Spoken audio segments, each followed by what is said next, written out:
If you are new to our channel, please subscribe and hit the bell icon for receiving latest updates on exams, research positions, and guidance videos. So let's start the video. Hey guys, welcome to Inspire Chemistry. So today in this particular video, I will give you another very important information and update related to JNCSR internship. तो JNCSR का जो graduate research internship program that is GRIP program 2021 वो release हो गया। उसका notification मैं पहले देखा था, 2 दिन पहले आया है। तो लेकिन मैं देखा था कि वो पेड है, इसलिए मैं मतलब प्रेशर में भी था, इसलिए मैं नोटिफाई नहीं कर पाया। लेकिन आज मैं दिखा देता हूँ कि कैसे करना है सारे डिटेल्स, ठीक है।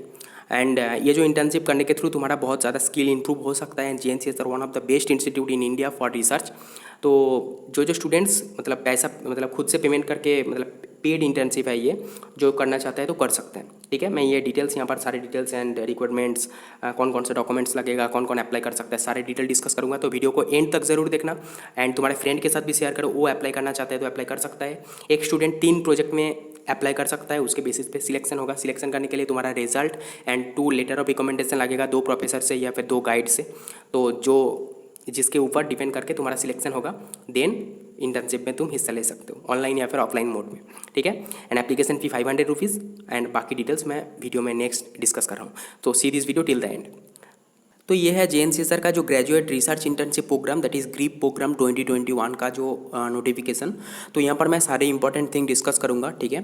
तो इसका लिंक डिस्क्रिप्शन बॉक्स में रहेगा, ये पेज का लिंक। तो यहाँ पर पेज में ये डायरेक्टली ये पेज में फॉरवर्ड हो जाओगे, उसके थ्रू सारे डिटेल्स खुद से पढ़ लेना। मैं पहले यहाँ पर डिस्कस कर देता हूँ, उसके बाद तुम खुद से पढ़ लेना, देन फॉर्म फिलअप करना, ठीक है। तो यहाँ पर देख सकते हो इंपॉर्टेंट डेट्स जो है ये स्टार्ट हो रहा है, मतलब हो गया 1 सितंबर से, ठीक है। लास्ट डेट है 20 सितंबर, मतलब 20 सितंबर तक तुम फॉर्म फिलअप कर सकते हो, ठीक है। एंड जो announcement of the selected candidates का जो लिस्ट, मतलब जो स्टूडेंट सिलेक्टेड है उसका लिस्ट आएगा 5 अक्टूबर, ठीक है। तो ये था इंपॉर्टेंट डेट्स। उसके बाद देखो यहाँ पर कुछ ये जो इंटर्नशिप का कुछ गाइडलाइंस यहाँ पर दिया हुआ है। फर्स्ट है duration of the internship will be 6 months to 1 year depending on your requirements, ठीक है। तो मतलब 6 मंथ्स का प्रोजेक्ट होगा ये जो रिसर्च इंटर्नशिप। लेकिन तुम्हारा प्रोजेक्ट सपोज कंप्लीट नहीं हुआ तो तुम्हारा सुपरवाइजर के ऊपर डिपेंड करेगा, उसके वाइज ये 1 साल तक इंक्रीज हो सकता है। Second is, while under the normal circumstances, we envisage that the application process to start in the month of March, लेकिन ये सितंबर में स्टार्ट हो रहा है। मतलब ये जनरली मार्च में स्टार्ट होता है, लेकिन कोविड के लिए ये सितंबर में स्टार्ट हो रहा है, ठीक है। Second point. थर्ड पॉइंट, कौन कौन एप्लीकेबल है? जो स्टूडेंट्स अभी रनिंग में है, मतलब MSc में रनिंग में या फिर कंप्लीट करने जा रहे हैं, फाइनल ईयर में है, BE BTech और मास्टर्स और MBBS, और यहाँ पर देख सकते हो कि इंटीग्रेटेड जो मास्टर्स प्रोग्राम BSMS, ये जो कोर्स वर्क है, ये कोर्स वर्क में जो स्टूडेंट्स रनिंग पढ़ाई कर रहे हैं या फिर कंप्लीट करने जा रहे हैं, फाइनल ईयर में है, वो अप्लाई कर सकता है। कौन कौन सा कोर्स? BE BTech MSc, उसके साथ साथ इंटीग्रेटेड MSc, उसके साथ साथ BSMS एंड MBBS, ठीक है। तो यहाँ पर फिजिक्स, केमिस्ट्री, मैथमेटिक्स, बायोलॉजी, मतलब थियोरिटिकल सारे सब्जेक्ट्स यहाँ पर अप्लाई कर सकता है। इसका जो प्रोजेक्ट जो मतलब टॉपिक्स है, ये मतलब इंटरडिसिप्लिनरी रिलेटेड है, ठीक है। एक पर्टिकुलर सब्जेक्ट में नहीं, एप्लीकेशन बेस्ड है, तो बहुत ही अच्छा है ये जो सब्जेक्ट्स का टॉपिक्स है प्रोजेक्ट का। उसके बाद देखो selection process will be as follows. तो first point is a list of available project is available for the applicants to browse. यहाँ पर क्लिक हेयर करके जो ऑप्शन है इसको क्लिक करते हैं, तो यहाँ पर लिखा है कि कुछ प्रोजेक्ट यहाँ पर दिया है, उसके बेसिस पे तुम्हें चूज़ करना पड़ेगा। तो यहाँ पर देख सकते हो सीरियल नंबर, उसके बाद प्रोजेक्ट कोड, उसके बाद फैकल्टी नेम, उसके बाद यूनिट, देन प्रोजेक्ट टाइटल। तो यहाँ पर दिया है, यहाँ पर सारे मतलब यूनिट का दिया है, तो मैं यहाँ पर यूनिट डिस्कस कर देता हूँ। CPMU means chemistry physics material unit, ठीक है। उसके बाद देखो CPMU यूनिट, उसके बाद EIBU मतलब एवोल्यूशनरी बायोलॉजी जो यूनिट है, EMU मतलब इंजीनियरिंग मटेरियल यूनिट्स, उसके साथ साथ ICMS international centre for material science, उसके बाद है MBGU microbiology related genetics unit, okay, मतलब biological science, NSU neuro science unit, उसके साथ साथ यहाँ पर NCU न्यू केमिस्ट्री यूनिट, ठीक है। तो ये है सारे प्रोफेसर्स का नेम एंड उसके साथ साथ प्रोजेक्ट। तुम यहाँ पर प्रोजेक्ट टाइटल पहले देख लो, जियो टॉपिक में तुम्हें इंटरेस्ट आ रहा है उसके बेसिस पे तुम अप्लाई कर सकते हो। वहाँ पर प्रोजेक्ट कोड इंक्लूड करना होगा। ये देखो प्रोजेक्ट कोड, जैसे फर्स्ट में है BSA, ये प्रोजेक्ट कोड है। Faculty name doctor Vibhas Saha, unit CPMU, project title ये जो राइट साइड में दिया है। तो रीड मोर करके इसके डिटेल्स भी पढ़ सकते हो। तो यहाँ पर जो प्रोजेक्ट यहाँ पर दिया हुआ है, सारे प्रोजेक्ट में से तुम्हें 3 प्रोजेक्ट चूज़ करना पड़ेगा एंड प्रोजेक्ट का कोड वहाँ पर सबमिट करना पड़ेगा, मतलब जो एप्लीकेशन जो गूगल डॉक्स का फॉर्म है वहाँ पर, ठीक है। तो यहाँ से तुम चूज़ कर सकते हो, तो तुम्हारे इंटरेस्ट वाइज चूज़ कर लेना। उसके बाद देखो students will need to note that the codes of 3 projects that are aligned with their interest. मतलब जो मैं डिस्कस कर दिया कि 3 प्रोजेक्ट चूज कर सकते हो, उसमें से 3 प्रोजेक्ट का कोड तुम्हें लिखना पड़ेगा, एप्लीकेशन फॉर्म में कहीं पर प्लेस रहेगा वहाँ पर फिलअप करना पड़ेगा। उसके बाद for a given project one student will be selected among all the applications corresponding to a given project, ये भी सेम थिंग है। उसके बाद the final selection will be based on the academic merit of the student as relevant to the project and 2 letters of the references, letter of recommendation जो होता है LOR। उसके साथ साथ यहाँ पर देखो कि तुम्हारा जो सिलेक्शन प्रोसीड्योर वो होगा तुम्हारा मेरिट के बेस पे, तुम्हारा वहाँ पर रिजल्ट पुट करना पड़ेगा 10th का, 12th का, BSc का, ठीक है, MSc कंप्लीटेड, मतलब जितना तक रिजल्ट है वो भी अपलोड करना पड़ेगा। तो रिजल्ट के बेसिस पे, मेरिट के बेसिस पे तुम्हारा सिलेक्शन होगा। एंड उसके साथ साथ तुम्हारा जो लेटर ऑफ रिकमेंडेशन, मतलब तुम्हारा 2 प्रोफेसर से तुम्हें रिकमेंडेशन देना पड़ेगा, ठीक है, वो 2 प्रोफेसर का रिकमेंडेशन एंड मेरिट के ऊपर तुम्हारा सिलेक्शन होगा, ये 2 थिंग्स के ऊपर डिपेंड करके। तो यहाँ पर देख सकते हो कि लेटर ऑफ रिकमेंडेशन, यहाँ पर template can be download here, यहाँ पर जो ऑप्शन है इसको क्लिक करके तुम डाउनलोड कर सकते हो। मैं दिखा देता हूँ बाद में लेटर ऑफ रिकमेंडेशन का थिंग्स, पहले ये थिंग्स डिस्कस कर लेता हूँ सारे पॉइंट्स। 5th पॉइंट पे है student selected for the program will be required to submit an undertaking as for starting that none of the research carried out at JNCSR will be published and patented independently, and the faculty members hosting the specific project at JNCSR will be consulted regarding the outcome of the research. मतलब यहाँ पर दिया है कि JNCSR के अंदर तुम जो रिसर्च कर रहे हो वो JNCSR का प्रॉपर्टी है, एंड JNCSR चाहे तो कभी भी पब्लिश कर सकता है, ठीक है, तुम खुद से मतलब पब्लिश नहीं कर पाओगे, वो JNCSR के मतलब वाइज तुम कर सकते हो, JNCSR परमिशन देगा या वह JNCSR के थ्रू होगा, ठीक है। उसके बाद 6th पॉइंट पे है कि ये जो इंटर्नशिप है ये ऑनलाइन या फिर ऑफलाइन मोड पे हो सकता है, वो depends on your project topic and your supervisor. Okay, तो तुम्हारा प्रोजेक्ट टॉपिक सपोज थियोरिटिकल कुछ है तो सुपरवाइजर ने तुम्हें बताया कि तुम ऑफलाइन नहीं करके ऑनलाइन कर सकते हो, तो घर से बैठ के ही तुम ऑनलाइन कर सकते हो, अदरवाइज ऑफलाइन वहाँ पर जाके करना पड़ेगा। लेकिन वहाँ पर और भी जो important portion, hotel accommodation facility नहीं है, तुम्हें बाहर रहना पड़ेगा, और स्टाइपेंड भी नहीं मिलेगा, तो खर्चा बहुत ज़्यादा हो जाएगा। तो प्रोजेक्ट में सिलेक्ट होने के बाद प्रोफेसर से बात कर लेना कि ऑनलाइन हुआ तो ठीक है, मतलब अच्छा होता तुम्हारे लिए, ये तुम्हारे ऊपर डिपेंड करता है तुम क्या करोगे। उसके बाद है ₹5000 will be charge as for the internship. तो इंटर्नशिप के लिए तुम्हें टोटल ₹5000 पेमेंट करना होगा, एंड एप्लीकेशन फॉर्म फिलिंग करने के लिए ₹500, तो टोटल ₹5500। ये पेड इंटर्नशिप है, इसमें फ्री इंटर्नशिप नहीं है, यहाँ पर तुम्हें पेमेंट करना पड़ेगा, कुछ तुम्हें स्टाइपेंड नहीं मिलेगा, ठीक है, ये इंपॉर्टेंट थिंग है, याद रखना। उसके बाद चाहे तो अप्लाई कर सकते हो। 8th पॉइंट में है accommodation within the campus is currently unavailable due to the covid restriction. तो कोविड के लिए जो एकोमोडेशन होता है, मतलब हॉस्टल एकोमोडेशन जो स्टूडेंट इंटर्नशिप के लिए जाते हैं, मैं जब JNCSR में था तब समर प्रोजेक्ट के लिए बहुत सारा स्टूडेंट्स एकोमोडेशन में था, मतलब फैसिलिटी था। अभी कोविड के लिए मतलब नहीं है, ठीक है, और तुम भी समझ सकते हो कि क्यों नहीं है। तो ये इसमें JNCSR का कोई प्रॉब्लम नहीं है, मतलब कोविड के लिए बंद किया गया, ठीक है। उसके बाद 9th पॉइंट में है मेडिकल फैसिलिटीज़, वहाँ पर धनवंतरी के थ्रू तुम्हें दिया जाएगा, लेकिन जो मेडिसिन, टेस्ट, हॉस्पिटलाइजेशन का जो खर्चा वो JNCSR नहीं देगा, तुम्हें खुद से करना पड़ेगा। लेकिन जो मेडिकल फैसिलिटी ऑफर्ड, मतलब डॉक्टर दिखाना वाला ये जो थिंग्स, वो धनवंतरी करके एक पर्टिकुलर पोर्शन है JNCSR में जहाँ पर ये सब चेकअप वगैरह हो जाएगा। लेकिन कुछ मेडिसिन, टेस्ट, इसके लिए तुम्हें पैसा देना पड़ेगा वहाँ पर जाओगे तो। 10th पॉइंट में है students are advise to taken an appropriate medical insurance policy, मतलब मेडिकल इंश्योरेंस पॉलिसी लेके जाना पड़ेगा फॉर अनफॉर्सिन सर्कमस्टेंसेस, ठीक है।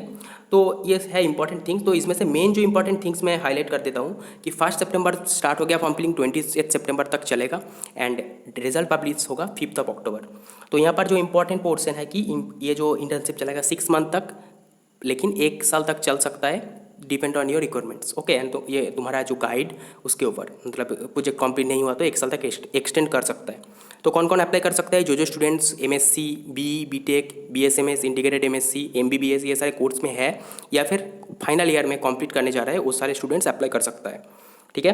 तो सिलेक्शन जो प्रोसीडियर होगा, यहाँ पर तुम्हें कुछ प्रोजेक्ट दिया हुआ है, मैं दिखा दिया क्लिक हेयर करके, जो यहाँ पर ऑप्शन है इसको क्लिक करके तुम चेक कर सकते हो, सारे डिपार्टमेंट्स का है, बायोलॉजी, केमिस्ट्री, फिजिक्स, सब के लिए। तो जो स्टूडेंट्स चाहते हैं वह प्रोजेक्ट देखकर, सब्जेक्ट कोड देखकर अप्लाई करना होगा, एंड 3 प्रोजेक्ट चूज़ करना होगा टोटल। तुम एक स्टूडेंट 3 प्रोजेक्ट चूज़ कर सकते हो, उसके बेसिस पे तुम्हें टीचर वहाँ पर मिल जाएगा, मतलब गाइड मिल जाएगा। तो और जो सिलेक्शन जो होगा, तुम्हारा मेरिट, मतलब तुम्हारा जो 10th result, 12th result, BSc result, MSc में जितना तक रिजल्ट है, ये सारे रिजल्ट एंड उसके साथ साथ लेटर ऑफ रिकमेंडेशन जो 2 प्रोफेसर के थ्रू जो तुम लेटर ऑफ रिकमेंडेशन सबमिट करोगे, उसके वाइज तुम्हारा मतलब सिलेक्शन होगा। तो merit and later of recommendation इसके ऊपर, ठीक है। उसके साथ साथ जो टोटल इंपॉर्टेंट थिंग की यहाँ पर ऑनलाइन या फिर ऑफलाइन मोड में हो सकता है, depend on your project and depend on your supervisor तुम्हें मतलब अलाउ करे तो ऑनलाइन कर सकते हो। थियोरिटिकल काम है तो ऑनलाइन कर सकते हो, एक्सपेरिमेंटल होगा तो ऑनलाइन डिफिकल्ट होता है, ठीक है। उसके साथ साथ 5,000 रुपीज़ पैसा पेमेंट करना होगा टोटल इंटर्नशिप के लिए एंड एप्लीकेशन फॉर्म फिलिंग के लिए 500 रुपीज़। ये पेमेंट करने के साथ साथ पेमेंट का रिसिप्ट, कौन सा बैंक अकाउंट से पेमेंट कर रहे हो एंड तुम्हारा जिससे पेमेंट कर रहे हो बैंक अकाउंट होल्डर का नेम, ये सारी डिटेल्स अच्छे से रख देना क्योंकि वो भी अपलोड करना पड़ेगा। एंड उसके साथ साथ JNCSR में कहाँ पर पेमेंट करना है वो बाद में दिखा देता हूँ, वो सारे डिटेल्स दिया हुआ है वेबसाइट में, account number, IFSC code, bank name, सब कुछ, ब्रांच नेम, सब कुछ। होटल एकोमोडेशन कोविड के लिए बंद है, तो तुम्हें जाना होगा तो वहाँ पर बाहर जाकर रहना पड़ेगा। मेडिकल फैसिलिटी मिलेगा लेकिन मेडिसिन, टेस्ट या वगैरह खर्चा नहीं लेगा JNC, खुद से तुम्हें पेमेंट करना पड़ेगा उसके थ्रू, कुछ प्रॉब्लम होगा तो, ठीक है। ये है कुछ इंपॉर्टेंट पोर्शन। तो इसके बाद instruction for filling the GRIP application for 2021 online, ये जो ऑप्शन है इसको क्लिक करते हैं। क्लिक करने के बाद देखो ये जो इंस्ट्रक्शंस हैं, सारे इंस्ट्रक्शन यहाँ पर तुम्हें मिल जाएगा। तो यहाँ पर देखो कौन कौन से इंपॉर्टेंट डॉक्यूमेंट्स लगेगा, जैसे passport size photograph, JPG format, colour with white background, 100 KB maximum जो साइज है 100 KB के अंदर। उसके बाद 10th marksheet 200 KB maximum size के अंदर, 12th मार्कशीट 200 KB साइज के अंदर, ट्रांसक्रिप्ट अप टू मतलब तुम्हारा जो सेमिस्टर, करंट सेमिस्टर मतलब MSc में हो या फिर BE BTech या फिर MBBS या फिर BSMS जो कोर्स में हो, उसका जहाँ तक रिजल्ट है उसका ट्रांसक्रिप्ट अंडर 200 KB मतलब सारे एक साथ करके एक PDF के अंदर अपलोड कर देना। BSc का सर्टिफिकेट एंड मार्कशीट है तो उसका भी 200 KB के अंदर यहाँ पर जो डिटेल्स है अपलोड करना पड़ेगा। और यहाँ पर 2 रेफरेंस मतलब रेफरीज जो रिपोर्ट यहाँ पर देना पड़ेगा, लेटर ऑफ रिकमेंडेशन, वो मैं अभी डिस्कस कर देता हूँ। And application fee payment receipt जैसे screenshot, image along with the other fee payment details सब कुछ अपलोड करना पड़ेगा। यहाँ पर देखो कहाँ पर पेमेंट करना होगा, JNCSR का सारे डिटेल्स दिया है, account name, account number, IFSC code, branch name, branch code, सब कुछ डिटेल्स, ठीक है। एंड पेमेंट करने के बाद जो पेमेंट डिटेल्स करोगे मतलब जो 500 एंड 5,000 रुपीज़, तो उसके लिए डेट ऑफ ट्रांजैक्शन अच्छे से मेंशन करना होगा, ट्रांसफ़र रेफरेंस नंबर मतलब जो ट्रांजैक्शन ID नंबर होगा वो देना होगा, मतलब उसके साथ साथ name of the account holder, name from which the transfer has been made मतलब जहाँ से जिसके अकाउंट के थ्रू तुम्हारा मतलब पेमेंट हुआ उसका नेम लिखना पड़ेगा, स्क्रीनशॉट देना होगा पेमेंट रिसिप्ट का, ये सारी इंपॉर्टेंट थिंग्स देना पड़ेगा। एंड जो 500 रुपीज़ यहाँ पर जो दिया है, note that the fee paid for the processing application is non-refundable and JNCSR will not be responsible for failed or incorrect transactions। मतलब यहाँ पर दिया है कि पेमेंट करने के लिए JNCSR जिम्मेदार नहीं है, नॉन रिफंडेबल है, कुछ प्रॉब्लम होगा तो JNCSR का कोई प्रॉब्लम नहीं, मतलब JNCSR जिम्मेदार नहीं है, पेमेंट नॉन रिफंडेबल है, ठीक है। ये सारे डिटेल्स हो जाएगा तो यहाँ पर बॉक्स क्लिक करके ऑनलाइन एप्लीकेशन फॉर्म को क्लिक करना होगा, यहाँ पर जो ऑप्शन है इसको क्लिक करना है। क्लिक करने के बाद एक गूगल डॉक्यूमेंट फॉर्म आएगा, तो ये देखो यहाँ पर आएगा प्रोसेसिंग होने के बाद, तो गूगल डॉक फॉर्म में जाके इंपॉर्टेंट थिंग्स तुम्हें अपलोड कर देना है, ठीक है। यहाँ पर देखो तुम्हारा पहले ईमेल ID, फिर उसके बाद यहाँ पर ऐड फाइल करके जो ऑप्शन है, पासपोर्ट साइज फ़ोटो, सारे फोटो, सर्टिफिकेट जो मार्कशीट यहाँ पर जो था वो सारे डिटेल्स पहले PDF बना लेना, उसके बाद अपलोड करना। यहाँ पर ऐड फाइल ऑप्शन पर क्लिक करने के बाद तुम यहाँ पर मतलब अपलोड करके इमेज यहाँ पर अपलोड कर सकते हो, ठीक है। उसके बाद देखो यहाँ पर तुम्हारा name, date of birth, gender, category यहाँ पर जनरल, सब कैटेगरी कुछ है तो, अदरवाइज़ नहीं। उसके बाद नेक्स्ट करके स्टेप बाय स्टेप तुम सारे डिटेल्स, रिजल्ट, तुम्हारा डिटेल्स, पेमेंट डिटेल्स, कौन कौन सा प्रोजेक्ट चूज़ कर रहे हो, जो लेटर ऑफ रिकमेंडेशन, ये सारे थिंग्स तुम्हें अपलोड करना पड़ेगा। बहुत ईजी है, देख के कर लेना, ठीक है। एंड अभी मैं दिखा देता हूँ कि लेटर ऑफ रिकमेंडेशन में क्या क्या फिलअप करना है।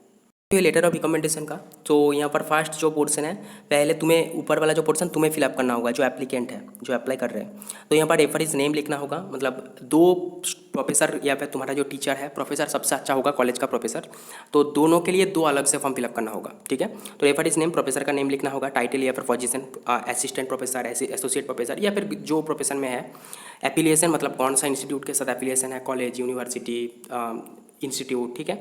उसके बाद एड्रेस, उसका प्रोफेसर का एड्रेस, फ़ोन नंबर, ईमेल, ये सारे प्रोफेसर का डिटेल्स, ठीक है। कैंडिडेट नेम मतलब तुम्हारा नेम लिखना होगा यहाँ पर। Candidate choice of the project मतलब ABC करके जो ऑप्शन है जो वहाँ पर था, मैं दिखा दिया था, वो 3 प्रोजेक्ट यहाँ पर लिखना होगा, प्रोजेक्ट का नेम, ठीक है। Project codes only need to be mentioned, ठीक है, जस्ट प्रोजेक्ट कोड लिख देना है, प्रोजेक्ट का नेम लिखने का कोई ज़रूरत नहीं। Candidate choice of project, only project code mention करना है, ठीक है। प्रोजेक्ट कोड जैसे BSA करके BSB ऐसे करके था ना, वो सारे थिंग्स फिलअप करना होगा, प्रोजेक्ट कोड करके ऑप्शन था मैं जो दिखाया था। जो नेक्स्ट पोर्शन है, to be filled by the referee, तो यहाँ पर रेफरी को फिलअप करना होगा जो तुम्हें रेफरेंस दे रहे हैं। तो यहाँ पर how well do you know the candidate, मतलब जो रेफरेंस दे रहे हो प्रोफेसर तुम्हें कैसे पहचानता है, तुम्हारे साथ रिलेशन जैसे। तो यहाँ पर as a student engaged in the independently study under my guidance, ये भी चूज़ कर सकता है। मतलब एज यहाँ पर लिखा है check as many boxes as applicable, मतलब एक से ज़्यादा तुम चूज़ कर सकते हो। तो मतलब प्रोफेसर जो करेगा चूज़ कर सकता है। तो प्रोफेसर से पहले बात कर लेना होगा, अदरवाइज प्रॉब्लम होगा। प्रोफेसर से बात कर लो, वो रिकमेंडेशन देगा तो इस फॉर्म भेज देना, उसको फिलअप करके तुम्हें भेज देगा। उसके बाद तुम ऊपर वाला पोर्शन खुद से फिलअप करके सबमिट कर देना स्कैन करके, ठीक है। तो यहाँ पर देखो how long have you know the candidate, मतलब कितने साल तक तुम्हें पहचानता है, ये लिखना होगा। उसके बाद यहाँ पर कुछ परसेंटेज देना होगा, जैसे ब्रेड ऑफ साइंटिफिक नॉलेज, मतलब साइंटिफिक नॉलेज तुम्हारा कितना है। यहाँ पर कुछ रेंज दिया है, जैसे एक्सेप्शनल टॉप 2% के अंदर, मतलब बहुत अच्छा है। उसके बाद वेरी गुड, उसके बाद गुड, उसके बाद रिमेनिंग, उसके बाद अनएबल टू जज। यहाँ पर जो होगा वो बॉक्स में टिक मारना होगा, टिक राइट टिक देना होगा, ठीक है। उसके बाद कॉम्प्रिहेंशन ऑफ कॉन्सेप्ट्स, वहाँ पर जो होगा तो वो बॉक्स में क्लिक करना होगा, टिक देना होगा। उसके बाद ability to reason logically and clearly, यहाँ पर भी बॉक्स कोई भी 4 बॉक्स, जो 5 बॉक्सेस है उसमें से एक बॉक्स में टिक करना होगा जो है। Degree of motivation for research, यहाँ पर भी सेम। उसके बाद दिया है कि what is your overall ranking for the applicant compared with the other students, मतलब यहाँ पर जो है यहाँ पर भी 4 बॉक्सेस में एक बॉक्स में से एक बॉक्सेस में तुम्हें टिक करना होगा। उसके बाद describe about the special skills, तुम्हारे बारे में जो स्पेशल स्किल्स जो रेफरेंस दे रहा है प्रोफेसर, वो कुछ लिखना चाहता है तो खुद से लिख सकता है। उसके बाद एनी अदर कमेंट्स, कुछ एक्स्ट्रा ऑर्डिनरी कुछ थिंग्स लिखना चाहता है, तुम्हें कि क्यों पसंद करता है, तुम्हारे अंदर और क्या अलग सा डिफरेंट स्किल्स है, ये सब यहाँ पर लिखना पड़ेगा। सेकंड जो 6 वाला पॉइंट है। 7 वाला पॉइंट में if you are recommending more than 1 student please mention the other name, जो सपोज एक प्रोफेसर ने मेंशन कर रहा है तो 2 स्टूडेंट्स को रिकमेंडेशन दे रहा है, एक ही कॉलेज से 2 स्टूडेंट अप्लाई कर रहे हैं तो दोनों स्टूडेंट्स का सपोज रिकमेंडेशन दे रहा है या फिर रेफरेंस दे रहा है तो दोनों स्टूडेंट्स का नेम यहाँ पर लिखना होगा प्रोफेसर को। उसके बाद place date then signature of the referee, मतलब प्रोफेसर का या फिर जो रेफरेंस दे रहा है उसका सिग्नेचर। यह है इंपॉर्टेंट पोर्शंस, तो इसके थ्रू ये सारे डिटेल्स फिलअप करना होगा। रिजल्ट जो मार्कशीट है, फोटो है, तुम्हारा जो पेमेंट का डिटेल्स, ये सारे थिंग्स फिलअप करने के बाद वो जो डिटेल्स स्कैन का कॉपी करके PDF बना लेना। उसके बाद वहाँ पर अपलोड करना होगा, जो गूगल डॉक फॉर्म दिखाया था वहाँ पर स्टेप बाय स्टेप फिलअप करके सबमिट करना होगा। याद रहे 5000 रुपीज़ पेमेंट करके तुम्हें इंटर्नशिप करना होगा। वहाँ पर जाके हॉस्टल एकोमोडेशन नहीं है, खर्चा करके खुद से इंटर्नशिप करना पड़ेगा। एंड 500 रुपीज़ लगेगा एप्लीकेशन के लिए, 5000 लगेगा टोटल इंटर्नशिप के लिए। इसका ड्यूरेशन 6 मंथ, मैक्सिमम 1 आवर तक जा सकता है, 1 ईयर तक जा सकता है, sorry. So that's all. So this is the internship, graduate research internship in JNCSR. Generally ये मार्च में होता है। एंड ये क्या होता है कि कोविड जब नहीं रहता था, मैं देखा था, मैं जब JNCSR में था, ये जनरली मतलब क्या बोलते हैं उसको, स्टाइपेंड देता था, ठीक है। कोई पैसा नहीं लगता था, एप्लीकेशन फीस सपोज 500 रुपीज़ लगते थे। उसके साथ साथ JNCSR में रहने का बंदोबस्त था, स्टाइपेंड भी मिलता था 10,000 या फिर 12,000 के आसपास। उसके बेसिस पे वहाँ पर प्रोजेक्ट करने के लिए मतलब चांस मिलता था। लेकिन कोविड के लिए सब कुछ चेंज हो गया, तो खुद से पैसा देकर इंटर्नशिप करना पड़ेगा स्टूडेंट्स को। अभी वहाँ पर जो प्रोजेक्ट है पहले देखो, इंटरेस्ट के वाइज चूज़ करो। 3 प्रोजेक्ट चूज़ कर सकते हो। उसके बाद यहाँ पर देखो जो ऑप्शन है, 3 प्रोजेक्ट ABC करके जो ऑप्शन है, इसका कोड लिखना है यहाँ पर, ठीक है। कोड वहाँ पर मेंशन है प्रोजेक्ट का लिस्ट में, उसके वाइज कर सकते हो। So that's all. So if you get any information from this video, please hit the like button and please share this video with your friends. That can help your friends also and give some important information and updates also. So thank you for watching. See you in the next video.